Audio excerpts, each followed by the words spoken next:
चुनाव नजदीक आते ही लगातार विधायक भी अब जनता के घर द्वार पर पहुंचने शुरू हो चुके हैं। इसी कड़ी में सोलन विधानसभा क्षेत्र में लगातार सोलन के कांग्रेस और पूर्व मंत्री कर्नल धनीराम शांडिल विधायक मिलन कार्यक्रम के तहत लोगों के बीच जाकर उनकी जन समस्याएं सुन रहे हैं।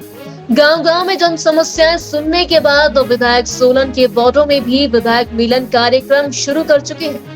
इसी कड़ी में बीती शाम उन्होंने नगर निगम के वार्ड नंबर 13 में जाकर लोगों की जन समस्याओं को सुना और उन्हें जल्द समाधान करने का भी आश्वासन दिया। मीडिया को जानकारी देते हुए सोलन के विधायक कर्नल धनीराम शांडिल ने कहा कि विधायक मिलन कार्यक्रम के तहत उन्हें लोगों से भरपूर सहयोग मिल रहा है।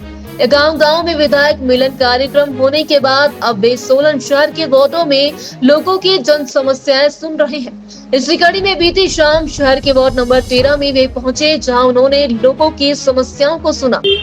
13 नंबर वार्ड में गए थे। वहाँ के हमारे जो नरेंद्र कुमार जी है वो 3 मतों से केवल अपने वार्ड के काउंसलर के इलेक्शन में पीछे रह गए थे।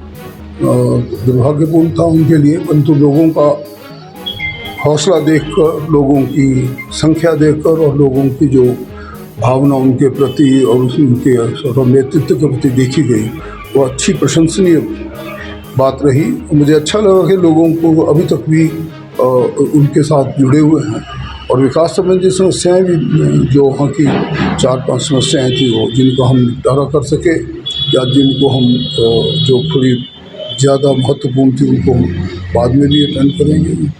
उनकी समस्या थी स्कूल में उनके कोई कमरा नहीं है। हैरानी की बात है कि सोलन शहर में होते हुए और इतनी प्रॉक्सिमिटी के जहाँ पे कि होना चाहिए स्कूल अच्छी तरीका का, वहाँ पे स्कूल के कम से कम 2 कमरे भी नहीं हैं। तो मैंने उन्हें कहा कि पहले चरण के रूप में आपको मैं 3 लाख रुपये देता हूँ, तो ज्योति आरंभ तो किया जाए ताकि बच्चों का जैसे ही रेंज ज़रा समाप्त होती है थोड़ी वर्षा के बाद उसको शुरू कर दिया जाए। इसलिए मैं प्राथमिकता के आधार पर उनको 3 लाख रुपये दिए। उनकी सड़क भी ठीक नहीं है और मैंने ये कहा उनको कि मैं खुद यहाँ पे एक्शन साहब को ला जाना चाहता हूँ और कुछ एक एरिया जो इंक्रोच किए हैं या दूसरे जहाँ पे कुछ और सुधार किया जा सकता है, थोड़ा टर्निंग पॉइंट हो जाएं या थोड़ा सा सड़क की शेप ठीक हो जाए, ये मैं उनको बता के आया था। 2-3 चीज़ें उनकी और भी थी जिसमें ज़्यादा महत्वपूर्ण था उनका एक सामुदायिक केंद्र। तो सामुदायिक केंद्र के लिए मैंने कहा कि एक तो चयन प्रक्रिया जो जगह की है वो ठीक नहीं है। उनकी जगह बहुत ही स्लोप में है और उसको काटने में ही काफ़ी कुछ 1 लाखों लग जाएंगे।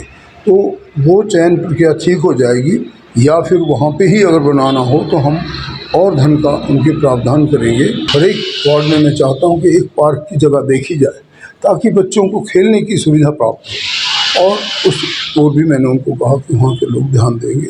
यही सब बातें होती हैं और बड़े अच्छे वातावरण में उन्होंने हमें वहाँ पे किया।